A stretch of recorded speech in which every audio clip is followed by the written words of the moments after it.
So what's up mga kaibigan, so nandito tayo sa sale ng Armscore Rock Island Armory dito sa Lima Estate sa Batangas. So yung mga units na tinitignan natin ngayon ay mga nakasale yan kalimitan. So kagaya ng blue, yun ay nakasale 17,000 na lang. So ito kagaya na ito, GI ay 14,800 na lang. So makikita nyo, standard siya no, kung gusto nyo medyo classic yung dating. Ayan. So sa iba nilang mga firearms, ganoon din, nakasale na rin sila. So kung makikita nyo dyan, ito yung STK 100 nila na I think 20 plus thousand to, pero nakasale sa kanila, naka 17,000 na lang. For the game, makikita nyo sa left side yan, yung presyo kung 28, naging 17,000 siya. So nandito nga pala yung mga branches ng Armscore, no? Nakikita nyo. So meron sa Marikina, meron Tarlac, halo-halo. So meron dito yan sa Lima Estate sa Batangas. So kung gusto nyo pumunta, ay available sila from today to Sunday, I think 25 na September to 28. So punta naman tayo sa iba nilang mga nakasale. Kung makikita nyo, ayan. So nauulit lagi. Day 1 pa lang, sobrang dami na ng tao. So makikita nyo may mga bata nakapila kasama yung mga magulang nila. And then marami na rin mga tao, dahil mga nakikilala, mga polis, mga sundalo, nandiyan lahat sila. And may mga ibang items din nakasale dito, hindi lang sa mga firearms. So meron dito mga holsters na pwede nyo gamitin, home defense, ng mga items. Palit naman tayo sa pinunta talaga natin ang mga firearms na naka-display. So, mostly handguns yung mga naka-display. So, pwede ito sa mga I think type 1 na shooters, mga sport shooters. Pero hindi naman sila mga rifles na naka-display. At syempre, ang inaabangan ng karamihan sa atin ang STK 100 for service. Ito yung limited edition na chambered in 9mm.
Kagaya nga ng sabi ko kanina, ang Armscore ay may mega sale ngayon dito sa Lima Estate, Batangas. So kung makakapunta kayo, kahit may bagyo, open naman daw sila.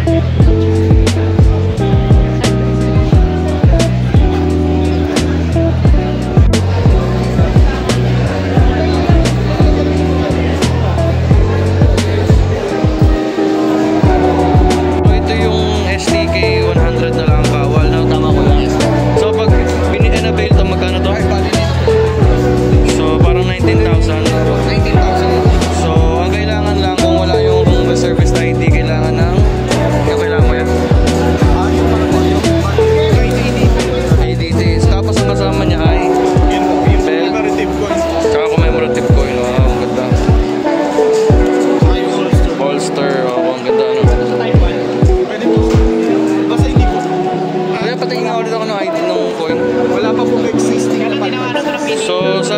kuya, pagka bumili ka nito, ito yung on-site release.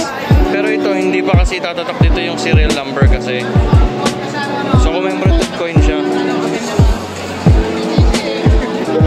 Ayan. So, antay lang tayo mamaya pag nag-display na sila.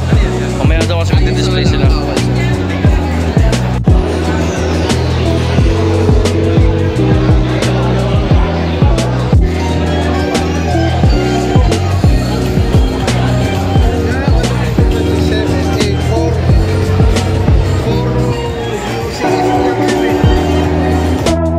Kaya kung gusto niyo pang humabol sa kanilang sale, pumunta na kayo dito sa Lima Estates sa The Outlet dito sa Batangas. So punta na kayo guys.